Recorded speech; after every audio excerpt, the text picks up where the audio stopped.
من شرور أنفسنا ومن سيئات أعمالنا من يهده الله فلا مضل له ومن يضلل فلا هادي له وأشهد أن لا إله إلا الله وحده لا شريك له وأشهد أن محمدا عبده ورسوله أرسله بالهدى ودين الحق ليظهره على الدين كله ولو كره المشركون اللهم صل على محمد وعلى آل محمد كما صليت على إبراهيم وعلى آل إبراهيم إنك حميد مجيد أما بعد فإن خير الحديث كتاب الله وخير الهدي هدي محمد صلى الله عليه وسلم وشر الأمور محدثاتها وكل محدثة بدعة وكل بدعة ضلالة وكل ضلالة في النار. أعوذ بالله من الشيطان الرجيم. يا أيها الذين آمنوا اتقوا الله حق تقاته ولا تموتن إلا وأنتم مسلمون. يا أيها الذين آمنوا اتقوا الله وقولوا قولا سديدا يصلح لكم أعمالكم ويغفر لكم ذنوبكم ومن يطع الله ورسوله فقد فاز فوزا عظيما. رب اشرح لي صدري ويسر لي أمري واحلل عقدة من لساني يفقه قولي. ഏറ്റവും പ്രിയം നിറഞ്ഞ സത്യാന്വേഷികളായ വിശ്വാസികളെ വിശ്വാസിനികളെ, സൃഷ്ടിച്ച് പരിപാലിക്കുന്ന അല്ലാഹു സുബ്ഹാനഹു വ തആലയെ ജീവിതത്തിന്റെ എല്ലാ സമയങ്ങളിലും സന്ദർഭങ്ങളിലും സൂക്ഷിച്ച് തഖ്വയോടുകൂടി ജീവിതം ക്രമപ്പെടുത്തണമേ എന്ന് എന്നെ മറക്കാതെ എല്ലാ ഓരോരുത്തരോടും അതീവ ഗൗരവത്തോടുകൂടി ഉണർത്തുകയാണ്, വസിയ്യത്ത് ചെയ്യുകയാണ്. അല്ലാഹു സുബ്ഹാനഹു വ തആലയെ അനുസരിക്കുകയും അവന്റെ വിധിവിലക്കുകൾക്ക് അനുസൃതമായി ജീവിതം ക്രമപ്പെടുത്തുകയും ചെയ്ത്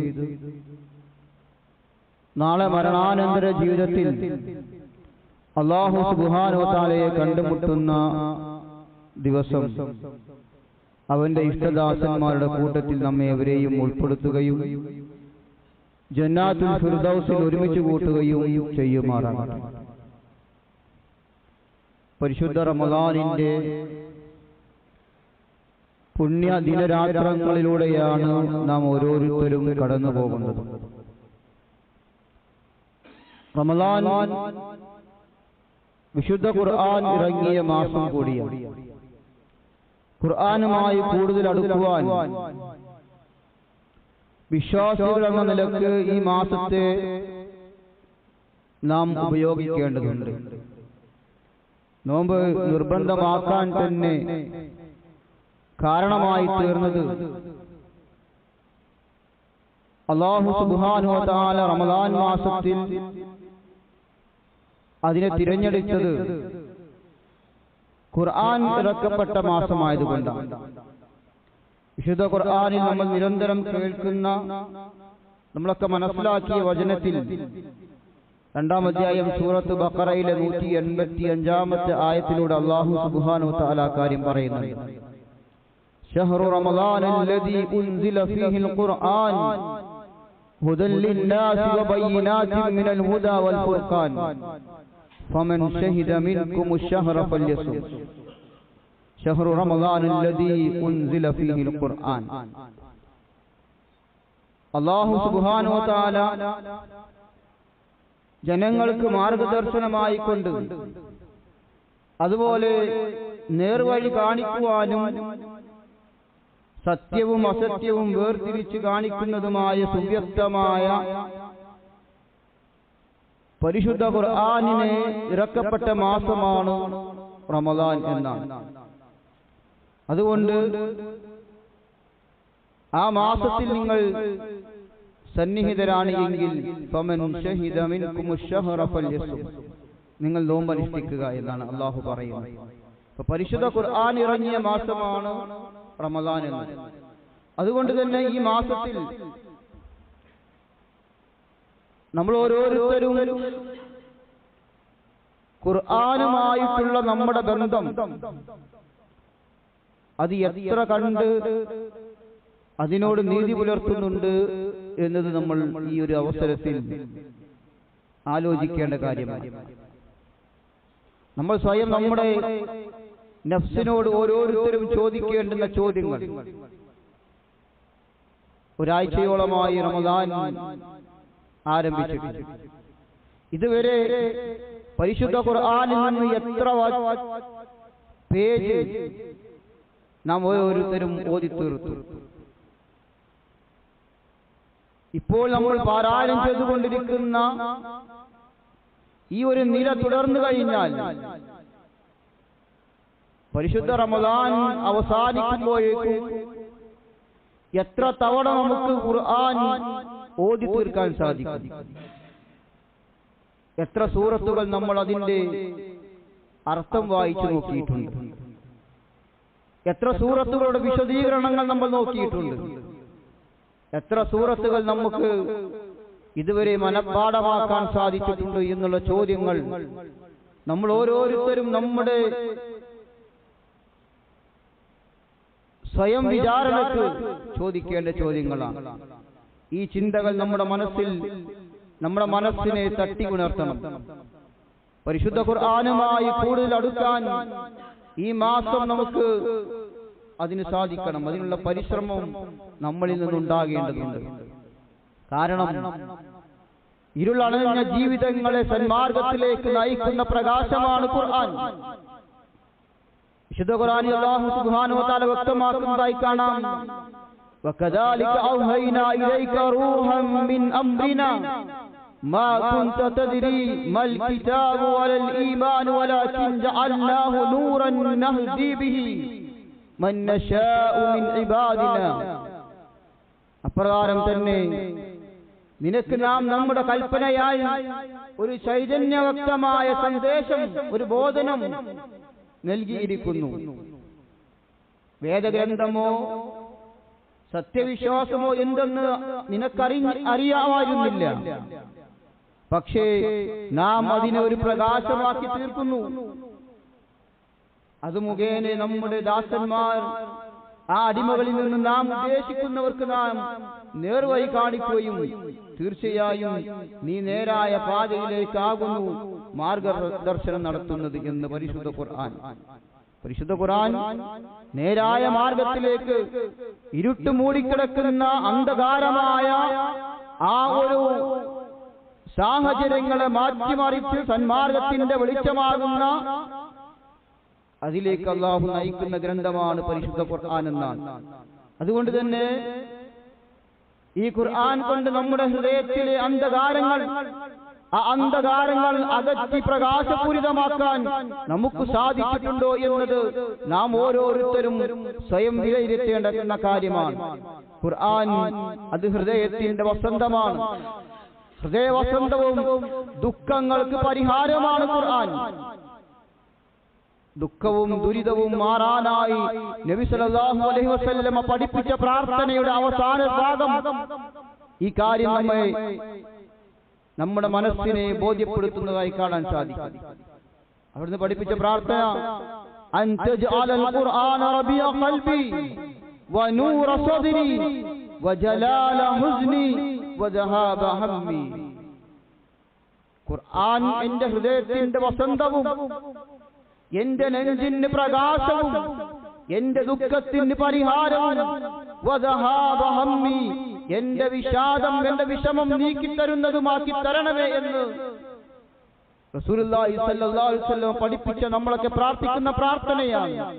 അതുകൊണ്ട് തന്നെ നമ്മുടെ മനസ്സുകൾക്ക് ബാധിക്കുന്ന ഏതേത് ദുഃഖമുണ്ടോ ദുരിതമുണ്ടോ ആ ദുരിതങ്ങൾക്കെല്ലാം ഖുർആൻ പരിഹാരമാണ് എന്നതാണ് നാം മനസ്സിലാക്കേണ്ടത്. മാത്രമല്ല ഖുർആൻ ഒരു രോഗത്തിന്റെ ശമനമാണ്. ഖുർആൻ രോഗശമനമായിട്ടാണ് ഖുർആൻ തന്നെ വിശേഷിപ്പിച്ചിട്ടുള്ളത്. യാ അയ്യുഹന്നാസ് ഖദ് ജാഅതുകും മൗഇദത്തും മിർ റബ്ബികും വശിഫാഉൻ ലിമാ ഫിസ് സുദൂർ. പരിശുദ്ധ ഖുർആൻ സൂറത്ത് യൂനുസിന്റെ 57-ാമത്തെ വചനത്തിൽ അല്ലാഹു പഠിപ്പിക്കുകയാണ്, മനുഷ്യരെ, നിങ്ങളുടെ രക്ഷിതാവിങ്കിൽ നിന്നുള്ള സതുപദേശവും നിങ്ങളുടെ മനസ്സുകളിലുള്ള രോഗത്തിന് ശമനവും നൽകുന്ന വേദഗ്രന്ഥമാണ് പരിശുദ്ധ ഖുർആൻ. അതുകൊണ്ട് തന്നെ നമ്മുടെ ഹൃദയങ്ങളിൽ അള്ളിപ്പിടിച്ചിട്ടുള്ള, നമ്മുടെ ഹൃദയങ്ങളിൽ അടിഞ്ഞുകൂടിയിട്ടുള്ള എല്ലാ രോഗങ്ങൾക്കുമുള്ള പരിഹാരമാണ് ഖുർആൻ. എല്ലാത്തിനുമുള്ള ശമനമാണ് ഖുർആൻ. ഹൃദയങ്ങൾക്ക് ബാധിക്കുന്ന രോഗങ്ങൾ, പക, വിദ്വേഷം, അസൂയ, കളവ്, ഇങ്ങനെ തുടങ്ങിയിട്ടുള്ള ആ തിന്മകളെ ഇല്ലാതാക്കി നന്മകളാക്കി തീർക്കുന്ന ശമനമാണ് ഖുർആൻ. എല്ലാ രോഗങ്ങൾക്കുമുള്ള പരിഹാരം ഖുർആനിലുണ്ട് എന്നാണ്. എന്നാൽ ഖുർആൻ എന്തുകൊണ്ട് നമ്മുടെ മനസ്സിലുള്ള ഇത്തരം രോഗങ്ങൾക്ക് ആ രോഗങ്ങൾ ഇല്ലായ്മ ചെയ്യാൻ നമുക്ക് ഓരോരുത്തർക്കും ആവുന്നുണ്ടോ എന്നത് പ്രിയമുള്ളവരെ നമ്മൾ ആലോചിക്കണം. വിശ്വാസികൾക്ക് സന്മാർഗവും കാരുണ്യമാണ് ഖുർആൻ എന്നാണ്. വഹുദൻ വറഹ്മതൻ ലിൽ മുഅ്മിനീൻ. സത്യവിശ്വാസികൾക്ക് മാർഗദർശനവും കാരുണ്യവുമാണ്, അവർക്ക് വഴികാട്ടിയാകുന്ന ഖുർആൻ എന്നാണ്. തിന്മകൾ നിറഞ്ഞ ജീവിതത്തിൽ ആ ജീവിതത്തിൽ നിന്നും നന്മയിലേക്കും ഹറാമുകളിൽ നിന്ന് ഹലാലിലേക്കും വഴി നടത്താൻ പരിശുദ്ധ ഖുർആനിന് സാധിക്കുന്നുണ്ട് എന്നാണ്. നമ്മൾ ആലോചിക്കണം, നമ്മുടെ മനസ്സിൽ അടിഞ്ഞുകൂടിയിട്ടുള്ള തിന്മകൾ, ആ തിന്മകളിൽ നിന്ന് ആ തിന്മകൾ നിറഞ്ഞ ജീവിതത്തിൽ നന്മകളിലേക്ക് വഴി നടത്താൻ പരിശുദ്ധ ഖുർആനിനെ കൊണ്ട് നമുക്ക് സാധിച്ചിട്ടുണ്ടോ? ഹറാമുകളിൽ നിന്ന് ഹലാലിലേക്ക് വഴി നടത്താൻ ഖുർആനിനെ കൊണ്ട് നമുക്ക് സാധ്യമായിട്ടുണ്ടോ? നമ്മൾ ഓരോരുത്തരും സ്വയം ചോദിക്കേണ്ട ചോദ്യങ്ങളാണ്. ഈ പറഞ്ഞ ചോദ്യങ്ങൾക്ക് ഇല്ല എന്നാണ് മറുപടിയെങ്കിൽ മാറി ചിന്തിക്കുവാനുള്ള അവസരമാണ് പരിശുദ്ധ റമദാൻ. ഈ ഗ്രന്ഥം ഇറങ്ങിയ മാസവും ദിവസവും ആ ഇറങ്ങിയ നാടും അത് ഇറക്കിയ വ്യക്തിയും ആര് മുഖേനയാണോ ഇറക്കപ്പെട്ടത് ആ മലക്കിനെയും എല്ലാം അല്ലാഹു സുബ്ഹാനഹു വ തആല പവിത്രമാക്കി എന്നത് തന്നെ അതിന്റെ പ്രത്യേകതയാണ്. ഇറക്കിയ രാവിനെ കുറിച്ച് രണ്ട് തവണയാണ് അല്ലാഹു സുബ്ഹാനഹു വ തആല പരിശുദ്ധ ഖുർആനിൽ എടുത്തു പറഞ്ഞത്. ഇന്നാ അൻസൽനാഹു ഫീ ലൈലത്തിൻ മുബാറക. തീർച്ചയായും നാം അതിനെ, ഖുർആനിനെ അനുഗ്രഹീതമായ രാത്രിയിലാണ് അതിനെ അവതരിപ്പിച്ചിരിക്കുന്നത് എന്നാണ്. ഇന്നാ അൻസൽനാഹു ഫീ ലൈലത്തിൽ ഖദ്ർ. അതെ, ഇതിനെ ഖുർആനിനെ നിർണയത്തിന്റെ ആ ഖദറിന്റെ രാത്രിയിലാണ് അല്ലാഹു സുബ്ഹാനഹു വ തആല അവതരിച്ചിട്ടുള്ളത്. ഈ രാവിന്റെ പ്രാധാന്യം വിശദീകരിക്കാൻ മാത്രമായി തന്നെ അല്ലാഹു സുബ്ഹാനഹു വ തആല പരിശുദ്ധ ഖുർആനിൽ ഒരു അധ്യായം തന്നെ ഉണ്ടാക്കി എന്നതാണ് സൂറത്തുൽ ഖദർ. വിശുദ്ധ ഖുർആൻ ഇറങ്ങിയ മാസം ഖുർആനുമായി കൂടുതൽ അടുക്കാൻ പ്രിയമുള്ളവരെ നമ്മൾ ഉപയോഗിക്കണം. ഖുർആനിനുള്ള എല്ലാ ബാധ്യതകളും പൂർത്തിയാക്കാൻ ഈ റമദാനിൽ നമുക്കാവണം. ഖുർആനിലുള്ള ബാധ്യതകൾ വിശ്വാസികൾ എന്ന നിലക്ക് അതിനോട് നമുക്ക് ധാരാളം ബാധ്യതകളുണ്ട്. ഒന്നാമത്തെ ബാധ്യത അത് പാരായണം ചെയ്യുക എന്നത് തന്നെയാണ്. ഖുർആനിലുള്ള ഏറ്റവും വലിയ ബാധ്യത അത് ധാരാളമായി പാരായണം ചെയ്യുക എന്നതാണ്. ഖുർആൻ ഇറങ്ങിയ മാസത്തിൽ പ്രത്യേകിച്ചും നാം പാരായണത്തിന് കൂടുതൽ സമയം കണ്ടെത്തണം. ഇമാം ഷാഫിഈ റഹിമഹുല്ലയെ പോലെയുള്ള പൂർവീകരായ മഹാരഥന്മാർ ധാരാളം ഖുർആൻ പാരായണം ചെയ്തതായി കാണാം. ഇമാം ഷാഫിഈ റഹിമഹുല്ലയുടെ ചരിത്രം വായിക്കുമ്പോൾ കാണാം, അദ്ദേഹം പരിശുദ്ധ റമദാനായി കഴിഞ്ഞാൽ 60 തവണ ഖുർആൻ പാരായണം ചെയ്ത് തീർക്കാറുണ്ടായിരുന്നു എന്ന് കാണാം. ഒന്നും രണ്ടുമല്ല, 60 തവണ. ഒരു ദിവസം 2 തവണ ഖുർആൻ പാരായണം ചെയ്ത് തീർത്താലേ 30 ദിവസമാകുമ്പോൾ 60 തവണ ആവുകയുള്ളൂ. ഇമാം മാലിക് റഹിമഹുള്ളയുടെ ചരിത്രത്തിൽ കാണാം, അദ്ദേഹം വലിയ ഹദീസ് പണ്ഡിതനാണ്. അദ്ദേഹം ഹദീസിന്റെ പഠനവും അത് പഠിപ്പിച്ചു കൊടുക്കുന്നതുമെല്ലാം അദ്ദേഹം നിർത്തും. അതുപോലെ മറ്റു കാര്യങ്ങളെല്ലാം മാറ്റിവെച്ച് വെറും ഖുർആൻ പാരായണത്തിന് വേണ്ടി മാത്രം അദ്ദേഹം ഒഴിഞ്ഞിരിക്കുമായിരുന്നു എന്ന് കാണാൻ സാധിക്കും. പ്രിയമുള്ളവരെ, ഈ മുൻഗാമികളാണ് നമ്മുടെ മാതൃക. ഈ മുൻഗാമികളെ മാതൃകയാക്കി നമുക്ക് ധാരാളമായി ഖുർആൻ പാരായണം ചെയ്യാൻ കഴിയണം. ഖുർആൻ പാരായണം ചെയ്യുക എന്നത് നഷ്ടമില്ലാത്ത കച്ചവടമായിട്ടാണ് പരിശുദ്ധ ഖുർആൻ നമ്മെ പഠിപ്പിക്കുന്നത്. ഇന്നല്ലദീന യത്ലൂന കിതാബല്ലാഹി വഅഖാമുസ്സലാത വഅൻഫഖൂ മിമ്മാ റസഖനാഹും സിർറൻ വഅലാനിയതൻ യർജൂന ബിതിജാറതൻ ലൻ തബൂറ. വിശുദ്ധ ഖുർആൻ സൂറത്ത് ഫാത്തിർ 29-ാമത്തെ വചനം.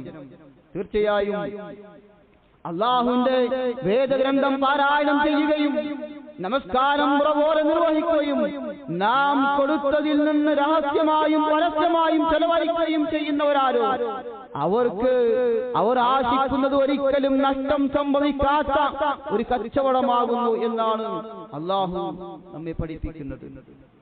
പരിശുദ്ധ ഖുർആൻ പാരായണം അതൊരിക്കലും നഷ്ടപ്പെടുന്ന ഒന്നല്ല. അത് എത്ര തന്നെ പാരായണം ചെയ്താലും അതിന്റെ ലാഭം നമുക്ക് കൊയ്യാൻ സാധിക്കും എന്ന് നമ്മൾ മനസ്സിലാക്കണം. ഖുർആൻ അത് പാരായണം ചെയ്യുന്നവർക്കായി പരലോകത്ത് വരും. പരലോകത്ത് വന്ന് ഖുർആൻ അതിന്റെ ആളുകളോട്, ഖുർആനുമായി ഹൃദയത്തെ ബന്ധിപ്പിച്ച മനുഷ്യരോട്, അല്ലാഹുവിനോട് അവർക്ക് വേണ്ടി വാദിക്കുമെന്നാണ്. ഇഖ്റഉൽ ഖുർആൻ فإنه يأتي يوم القيامة شفيعا لأصحابي. നിങ്ങൾ ഖുർആൻ ധാരാളം ഖുർആൻ പാരായണം ചെയ്യുക. തീർച്ചയായും അത് പരലോകത്ത് അതിന്റെ ആളുകൾക്ക് വേണ്ടി റെക്കമെൻഡ് ചെയ്യുമെന്ന് അല്ലാഹു റസൂൽ സല്ലല്ലാഹു അലൈഹി വസല്ലം. പ്രിയമുള്ളവരെ, ആ ഖുർആനിന്റെ റെക്കമെൻഡ് കിട്ടുന്ന, ഖുർആനിന്റെ ശുപാർശ കിട്ടുന്ന ആളുകളുടെ കൂട്ടത്തിൽ എനിക്കും നിങ്ങൾക്കും ഉൾപ്പെടാൻ സാധിച്ചിട്ടുണ്ടോ എന്നത് നമ്മൾ ഓരോരുത്തരും ആലോചിക്കേണ്ട കാര്യമാണ്. മാത്രമല്ല, ഖുർആനിന്റെ പാരായണത്തിന് അതിന്റെ പ്രതിഫലം ഏറെയാണ്. സാധാരണ ഒരു ബുക്ക് വായിക്കുന്ന പോലെയല്ല ഖുർആൻ. അവിടുന്ന് പറഞ്ഞു, മൻ ഖറഅ ഹർഫൻ മിൻ കിതാബില്ലാഹി ഫലഹു ബിഹസനത്തുൻ. അല്ലാഹുവിന്റെ വേദഗ്രന്ഥത്തിൽ ഒരു അക്ഷരം പാരായണം ചെയ്തവന് നന്മയുണ്ട്. വൽ ഹസനതു ബിഅശ്രി അംസാലിഹാ. ആ നന്മകൾക്ക് അതിന്റെ 10 ഇരട്ടിയാണ് ലഭിക്കുക. ലാ അഖൂൽ, ഞാൻ പറയുന്നില്ല, അലിഫ് ലാം മീം ഹർഫുൻ. അലിഫ് ലാം മീം എന്ന് പറയുന്ന 3 അക്ഷരം അത് ഒരു ഹർഫാണ് എന്ന് ഞാൻ പറയുകയില്ല. വലാകിൻ അലിഫുൻ ഹർഫുൻ. അലിഫ് ഒരു ഹർഫാണ്. വലാമുൻ ഹർഫുൻ. ലാം ഒരു ഹർഫാണ്. വമീമുൻ ഹർഫുൻ. മീം ഒരു ഹർഫാണ്. അലിഫ് ലാം മീം എന്ന ആ കേവലം 3 അക്ഷരം പാരായണം ചെയ്യുന്നതിലൂടെ ഒരാൾക്ക് പ്രതിഫലം ലഭിക്കുന്നത് 10 ഇരട്ടി പ്രതിഫലം. 1 ന് 10, 1 ഇൻറ്റു 3 30 ഇരട്ടിയാണ്. അലിഫ് ലാം മീം എന്ന് പാരായണം ചെയ്യുന്നതിലൂടെ 30 ഇരട്ടി പ്രതിഫലമാണ് കിട്ടുക. സഹോദരങ്ങളെ, വിശുദ്ധ ഖുർആനിന്റെ 1-ാമത്തെ അധ്യായം സൂറത്ത് ഫാത്തിഹ മുതൽ അവസാനത്തെ അധ്യായം സൂറത്ത് നാസ് വരെ പാരായണം ചെയ്ത് തീർക്കുന്ന ഒരാൾക്ക് എത്രയാണ് പ്രതിഫലം കിട്ടുക? സുബ്ഹാനല്ലാഹ്, എത്ര അക്ഷരങ്ങളാണ് ഖുർആനിലുള്ളത്? കോടിക്കണക്കിന് പ്രതിഫലം. അത് വാരിക്കൂട്ടാൻ, പ്രത്യേകിച്ചും ഈ പരിശുദ്ധ റമദാനിൽ അതിന്റെ പ്രതിഫലങ്ങൾക്ക് കണക്കില്ലാതെയാണ് പുണ്യം ലഭിക്കുക. ഈ പുണ്യങ്ങൾ കരസ്ഥമാക്കാൻ ധാരാളമായി നാം ഖുർആൻ പാരായണം ചെയ്യണം. രണ്ടാമതായി ഖുർആനിനോടുള്ള നമ്മുടെ ബാധ്യത അത് മനഃപ്പാഠമാക്കുക എന്നതാണ്. ഖുർആൻ മനഃപ്പാഠമാക്കിയവർക്ക് സ്വർഗത്തിൽ ഉന്നതമായ സ്ഥാനം ലഭിക്കും. അവിടുന്ന് റസൂലുള്ളാഹി സ്വല്ലല്ലാഹു അലൈഹി വസല്ലം പറഞ്ഞു, യുഖാലു ലിസാഹിബിൽ ഖുർആൻ. ഖുർആനിന്റെ ആളുകളോട്, ഖുർആൻ മനഃപ്പാഠമാക്കിയ ആളുകളോട് പറയപ്പെടും, ഇഖ്റഉ വർത്തഖി, നീ ഇഹലോകത്ത് പാരായണം ചെയ്ത പോലെ വറത്തിൽ കമാ കുൻത തുറത്തിൽ ഫി ദുനിയ, ഇഹത്തിൽ പാരായണം ചെയ്ത പോലെ ദുനിയാവിൽ പാരായണം ചെയ്ത പോലെ നീ ഖുർആൻ പാരായണം ചെയ്തു കൊള്ളുക എന്ന് അവനോട് പറയും പരലോകത്ത്. فإن منزلك عند آخر آية نقرأها, അങ്ങനെ അവൻ പാരായണം ചെയ്യുമ്പോൾ അവൻ ഓതിക്കൊണ്ടിരിക്കുന്ന സമയത്ത് അതിന്റെ അവസാനത്തെ ആയത്ത് വരെ, അവസാനത്തെ വചനം ഓതുന്നത് വരെ അവന്റെ സ്ഥാനം സ്വർഗത്തിൽ ഇങ്ങനെ ഉയർന്നുകൊണ്ടിരിക്കുമെന്നാണ്. സ്വർഗീയമായ ഉന്നതമായ സ്ഥാനങ്ങളിൽ അവൻ എത്തിപ്പെടും. റമദാനിന്റെ ദിനരാത്രങ്ങൾ പുതിയ സൂറത്തുകൾ മനഃപ്പാഠമാക്കാൻ നമുക്ക് സാധിക്കണം. പഠിച്ച സൂറത്തുകൾ തന്നെ ഹിഫ്ലാക്കിയ സൂറത്തുകൾ അത് പുതുക്കുവാനും നമ്മൾ സമയം കണ്ടെത്തണം. ഖുർആനിലുള്ള മൂന്നാമത്തെ നമ്മുടെ ബാധ്യത ഉച്ചാലോചിക്കുക എന്നതാണ്. ഖുർആനിന്റെ അർത്ഥതലങ്ങളിലേക്ക് ഇറങ്ങിച്ചെന്ന് ചിന്തിക്കുവാനും അതനുസരിച്ച് ജീവിതം ക്രമപ്പെടുത്തുവാനും ഈ പരിശുദ്ധ റമദാൻ നമുക്ക് കഴിയണം. ഖുർആനിനെ കുറിച്ച് ഉച്ചാലോചിക്കാൻ അല്ലാഹു തന്നെ നമ്മോട് കൽപ്പിച്ചതായി കാണാം. അഫലാ യതദബ്ബറൂനൽ ഖുർആന അം അലാ ഖുലൂബിൻ അഖ്ഫാലുഹാ, അപ്പോൾ അവർ ഖുർആനിനെ ചിന്തിച്ച് അതിനെക്കുറിച്ച് ചിന്തിച്ച് മനസ്സിലാക്കുന്നില്ലേ? അം അലാ ഖുലൂബിൻ അഖ്ഫാലുഹാ, അതല്ല അവരുടെ ഹൃദയങ്ങളിലേക്ക് ആ ഹൃദയത്തിന്മേൽ പൂട്ടിട്ട് വച്ചിരിക്കുകയാണോ എന്നാണ് അല്ലാഹു ചോദിക്കുന്നത്. ഖുർആനെ കുറിച്ച് ആലോചിക്കാൻ, ഖുർആനിന്റെ സൃഷ്ടി മഹാത്മ്യത്തെ കുറിച്ച് ആലോചിക്കാൻ 1400 വർഷമായി ഖുർആൻ ഇറങ്ങിയിട്ട് ആ ഖുർആൻ ഇറങ്ങിയ അന്ന് മുതൽ ഈ നിമിഷം വരെ ധാരാളം ശത്രുക്കളുണ്ട്. എന്നാൽ ഖുർആനിന്റെ വെല്ലുവിളി, ഈ ഖുർആനിനെ പോലെ ഒരു ഖുർആൻ കൊണ്ടുവരാൻ നിങ്ങൾക്ക് സാധിക്കുമോ എന്ന വെല്ലുവിളി ഇന്നും അതുപോലെ ജ്വലിച്ചു നിൽക്കുകയാണ്. ആ വെല്ലുവിളി അല്ലാഹു ചുരുക്കി കൊടുത്തു. ഖുർആനിനെ പോലെ മുഴുവനായി നിങ്ങൾ കൊണ്ടുവരേണ്ടതില്ല, ഖുർആനിനെ അതിലുള്ള ഒരു സൂറത്തിന് തുല്യമായി ഒരു സൂറത്ത് നിങ്ങൾക്ക് കൊണ്ടുവരാൻ സാധിക്കുമോ എന്ന വെല്ലുവിളി. ഖുർആനിലെ ഏറ്റവും ചെറിയ സൂറത്ത്, 3 ആയത്തുകളുള്ള, കേവലം 3 ആയത്തുകളുള്ള സൂറത്ത്, അതിന് തുല്യമായ സൂറത്ത് പോലും കൊണ്ടുവരാൻ ഒരാൾക്കും ഇന്നേ വരെ സാധിച്ചിട്ടില്ല. പലരും അതിന് പല സമയങ്ങളിൽ ശ്രമം നടത്തിയിട്ടുണ്ട്. പക്ഷേ ആ ശ്രമങ്ങളെല്ലാം വിഫലമായി പരാജയപ്പെട്ടു പോവുകയാണ് ചെയ്തത്. ഈ അടുത്ത കാലഘട്ടത്തിലും അതിനുള്ള ശ്രമങ്ങൾ നടത്തിയിട്ടുണ്ട്. പലതും പല സോഷ്യൽ മീഡിയകളിലും പുതിയ സൂറത്തുകൾ ഇറക്കി വിട്ടിട്ടുണ്ട്. ആ ഇറക്കിയവർ തന്നെ അതുകൊണ്ട് ഓടിയ കഥകളാണ് പിന്നീട് നമ്മൾ കാണാൻ സാധിക്കുക. ഇല്ല, അള്ളാഹുവിന്റെ വേദഗ്രന്ഥം അത് അള്ളാഹുവാണ് സംരക്ഷിക്കുക. അള്ളാഹുവിന്റെ വെല്ലുവിളിയാണ്. അത് ഖിയാമത്ത് നാൾ വരെ തകർക്കാൻ, അതിന്റെ ഒരു അക്ഷരങ്ങൾക്ക് അതിലൊരു പുള്ളി മാറ്റം വരുത്താൻ ഒരാൾക്കും സാധ്യമല്ല. ആ ഖുർആനിനെ കുറിച്ചാണ് പ്രിയമുള്ളവരെ ആലോചിക്കാൻ നമ്മോട് പറയുന്നത്. നമ്മൾ എത്ര പേര് ഖുർആനിനെ ആലോചിച്ചിട്ടുണ്ട്? ഖുർആനിന്റെ സൃഷ്ടികളെ, ഖുർആനിനെ കുറിച്ച്, ആകാശഭൂമികളെ സൃഷ്ടിച്ചതിനെ കുറിച്ച്, ഒട്ടകങ്ങളിലേക്ക് നോക്കാൻ പറയുന്നു, സൂര്യനെ സൃഷ്ടിച്ചതിലേക്ക് നോക്കാൻ പറയുന്നു. ഇങ്ങനെ അള്ളാഹുവിന്റെ സൃഷ്ടികളിലേക്കെല്ലാം ഖുർആൻ നോക്കാൻ പറയുമ്പോ അതിലേക്ക് നോക്കി ദൃഷ്ടാന്തങ്ങൾ ഉൾക്കൊള്ളാൻ നമുക്ക് സാധിക്കണം. ഇപ്പോഴാണ് നമ്മൾ ഈമാൻ വർദ്ധിക്കുകയുള്ളൂ, ഈമാൻ പതറിപ്പോകാതിരിക്കുകയുള്ളൂ. അങ്ങനെ ഖുർആനിനെ കുറിച്ച് ആലോചിക്കുന്ന ആളുകളായി മാറണം. അതല്ലാതെ പൂട്ടിട്ട് വെച്ച ആളുകളെ ഹൃദയങ്ങളെ പോലെ ആകരുത്. നമ്മുടെ മുൻഗാമികൾ ഈ വിഷയത്തിൽ നമുക്ക് വലിയ മാതൃകയാണ്. അബൂബക്കർ റളിയല്ലാഹു അൻഹു, ഇസ്ലാമിന്റെ 1ാമത്തെ ഖലീഫ അബൂബക്കർ റളിയല്ലാഹു അൻഹു നിസ്കരിക്കുമ്പോൾ ഖുർആനിലെ പല വചനങ്ങളും അദ്ദേഹം ഓതി പാരായണം ചെയ്ത് ഖുർആൻ മുഴുവനാക്കാൻ അദ്ദേഹത്തിന് സാധിക്കുമായിരുന്നില്ല. നരകത്തെ കുറിച്ച് പറയുന്ന ആയത്തുകൾ, പരലോകത്തെ കുറിച്ച് പറയുന്ന ആയത്തുകൾ, ഇങ്ങനെയുള്ള ആയത്തുകളെല്ലാം ഹൃദയങ്ങളുടെ അന്തരാളങ്ങളിലൂടെ കടന്നുപോയി കണ്ണുനീരിൽ വാർത്ത് ഖുർആൻ മുഴുവനാക്കാൻ സാധിക്കാതെ വരുമായിരുന്നു എന്നാണ്. ഉമർ റളിയല്ലാഹുവിന്റെ ഭരണകാലത്ത് രാത്രി പുറത്തിറങ്ങി നടക്കുന്ന സമയത്ത് അദ്ദേഹം രാത്രി ഇങ്ങനെ പുറത്ത് നടക്കുകയാണ്. ആ സമയത്താണ് ഒരു വീട്ടിൽ നിന്ന് ഖുർആൻ പാരായണം കേൾക്കുക. ഏതാണ് ആയത്ത്? വിശുദ്ധ ഖുർആനിലെ സൂറത്തു തൂറിലെ 7-8 വചനം. ഇന്ന അദാബ റബ്ബിക ലവാഖി മാ ലഹു മിൻ ദാഫി. തീർച്ചയായും നിന്റെ രക്ഷിതാവിന്റെ ശിക്ഷ സംഭവിക്കുന്നത് തന്നെയാണ്. മാ ലഹു മിൻ ദാഫി. അത് തടുക്കുവാൻ ആർക്കും തന്നെ സാധ്യമല്ല എന്ന ആയത്ത് പാരായണം ചെയ്യുന്നത് കേട്ട് വീട്ടിലേക്ക് ഓടുകയാണ് രണ്ടാം ഖലീഫ ഉമർ റളിയല്ലാഹു അൻഹു. അങ്ങനെ അദ്ദേഹം വീട്ടിലേക്ക് ഓടി. അദ്ദേഹത്തിന്റെ വീടിന്റെ കതക് വാതിൽ കുറ്റിയിട്ട് വീട്ടിന്റെ ഉള്ളിൽ ഇരിക്കുകയാണ്. 1 മാസക്കാലമാണ് അദ്ദേഹം വീട്ടിൽ നിന്ന് പുറത്തിറങ്ങാതെ അദ്ദേഹം വീട്ടിൽ തന്നെ ഇരുന്നത്. ഈ ആയത്തിനെ കുറിച്ച് ആലോചിച്ചു. അള്ളാഹുവിന്റെ ശിക്ഷ അത് തീർച്ചയായും സംഭവിക്കും, അതിനെ തടുക്കുവാൻ ആർക്കും സാധ്യമല്ല എന്ന ആയത്തിന്റെ ഗാംഭീര്യം ഉൾക്കൊണ്ട് അദ്ദേഹം വീട്ടിലിരിക്കുകയാണ്.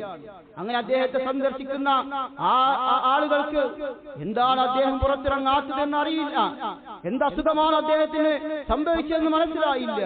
അള്ളാഹുവിന്റെ വചനമാണ് ആ മനസ്സിൽ ചെലുത്തിയ സ്വാധീനത്താലാണ് അദ്ദേഹത്തിന്റെ ഹൃദയം നടുങ്ങിപ്പോയതെന്ന് നമുക്ക് കാണാൻ സാധിക്കും.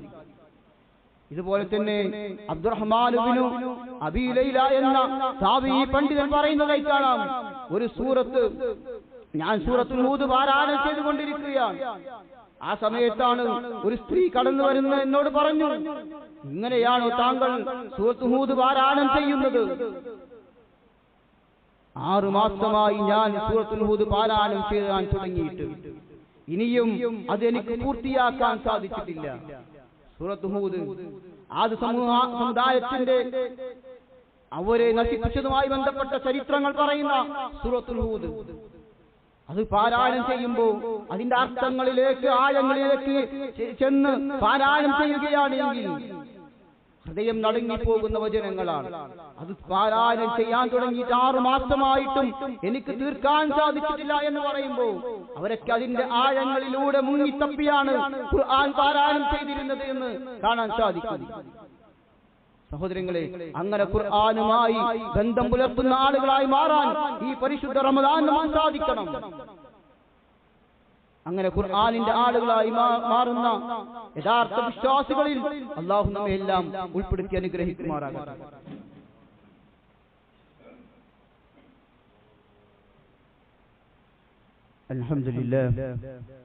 അൽഹംദുലില്ലാഹി റബ്ബിൽ ആലമീൻ വസ്സലാത്തു വസ്സലാമു അലാ അഷ്റഫിൽ മുർസലീൻ വഅലാ ആലിഹി വസഹ്ബിഹി അജ്മഈൻ. അമ്മാ ബഅദ്. ഒരിക്കൽ കൂടി അല്ലാഹു സുബ്ഹാനഹു വ തആലയെ സൂക്ഷിച്ച് തഖ്വയോടുകൂടി ജീവിതം ക്രമപ്പെടുത്തണമേ എന്ന് ഉണർത്തുകയാണ്, വസിയത്ത് ചെയ്യുകയാണ്. ഖുർആനുമായി വിശ്വാസികളെന്ന നമുക്ക് ഉണ്ടാകേണ്ടുന്ന ബാധ്യതകളെ കുറിച്ചാണ് പറഞ്ഞു വരുന്നത്. 4-മതായി ഖുർആൻ അത് പഠിക്കുകയും അത് പഠിപ്പിക്കുകയും ചെയ്യുക എന്നതാണ് ഖുർആനിനോടുള്ള നമ്മുടെ ബാധ്യത. ഖുർആൻ പഠിക്കാൻ സമയം കണ്ടെത്തുകയും അതറിയാത്ത ആളുകളിലേക്ക് അത് മറ്റുള്ളവർക്ക് പഠിപ്പിക്കാൻ ശ്രമിക്കുകയും ചെയ്യുക എന്നതാണ്. അത് ഓരോരുത്തരുടെയും ബാധ്യതയാണ്. അവിടുന്ന് റസൂലുള്ളാഹി സ്വല്ലല്ലാഹു അലൈഹി വസല്ലം പറഞ്ഞു, അത്തരം ആളുകളാണ് ഏറ്റവും ഉത്തമരായ ആളുകൾ. ഖൈറുക്കും മൻ തഅല്ലമൽ ഖുർആന വഅല്ലമഹു. നിങ്ങളിൽ ഏറ്റവും ഉത്തമർ ഖുർആൻ പഠിക്കുകയും അത് പഠിപ്പിക്കുകയും ചെയ്യുന്നവരാകുന്നു. ഒന്നെങ്കിൽ ഖുർആൻ പഠിക്കുക, അല്ലെങ്കിൽ ഖുർആൻ പഠിപ്പിക്കുവാനുള്ള ആളുകളായി മാറുക. മൂന്നാമത്തെ ഒരു ടീമാകരുത്. പഠിക്കുകയും ചെയ്യരുത്, പഠിക്കുകയും ചെയ്യാതിരിക്കുക, പഠിപ്പിക്കാതിരിക്കുകയും ചെയ്യാതിരിക്കുക. ഈ വിഭാഗം ആളുകളിൽ നമ്മൾ ഉണ്ടാകാൻ പാടില്ല. ഖുർആൻ പഠിക്കാൻ ഇന്ന് ധാരാളം അവസരങ്ങളുണ്ട്. നമ്മുടെ മൊബൈൽ ഫോണുകളിലൂടെ ധാരാളം ആപ്പുകളുണ്ട്. പ്രത്യേകിച്ചും പീസ് റേഡിയോയിൽ അതിന് പ്രത്യേക സംവിധാനങ്ങളുണ്ട്. അതുപോലെ 500 ഖുർആൻ പഠന പദ്ധതികളുണ്ട്. QHLS സംവിധാനങ്ങളുണ്ട്. ഈ സംവിധാനങ്ങളൊക്കെ നമ്മുടെ പള്ളികളിലും അതുപോലെയുള്ള ചുറ്റുഭാഗങ്ങളിലൊക്കെ നടക്കുന്നുണ്ട്. നമ്മൾ എത്ര പേർ അത്തരം സംവിധാനങ്ങൾ അറിയാം? എത്ര പേർ ഖുർആൻ പഠിക്കുന്ന ക്ലാസുകളിൽ ആഴ്ചതോറും നമ്മൾ പങ്കെടുക്കുന്നുണ്ട്? നമ്മളും ഖുർആനും തമ്മിൽ എന്ത് ബന്ധമാണുള്ളത്? അതുപോലെ തന്നെ എല്ലാ റമദാനിലും നടത്തി വരുന്ന ഖുർആൻ വിജ്ഞാന പരീക്ഷകൾ നമ്മൾ പല ആളുകളും അറിഞ്ഞു പോയിട്ടുണ്ടാകില്ല. നമ്മുടെ എല്ലാ റമദാനിലും നടന്നു വരുന്ന പരീക്ഷയാണ് ഏതെങ്കിലും ഒരു സൂറത്തിനെ ബേസ് ചെയ്തിട്ട് നടക്കുന്ന പരീക്ഷകൾ. നമ്മളും ഖുർആനും തമ്മിലുള്ള ബന്ധം എത്ര ഉണ്ട് എന്നത് നമ്മൾ പരിശോധിക്കുമ്പോൾ ഇതൊന്നും നമ്മൾ അറിഞ്ഞിട്ടില്ലെങ്കിൽ സഹോദരങ്ങളെ, നമ്മളും ഖുർആനും ഒരു ബന്ധവുമില്ല എന്നതാണ് നമ്മൾ ഇതിൽ നിന്ന് മനസ്സിലാക്കേണ്ടത്. അഞ്ചാമതായി ഖുർആനിനുള്ള ബാധ്യത ഖുർആൻ കേൾക്കുക എന്നതാണ്. ഖുർആൻ പാരായണം കേൾക്കുന്നത് പോലും പുണ്യമുള്ള കാര്യമാണ്. വെറും കേൾക്കൽ മാത്രമല്ല, അത് ശ്രദ്ധിച്ച് കാത് കൂർപ്പിച്ച് കേൾക്കണം.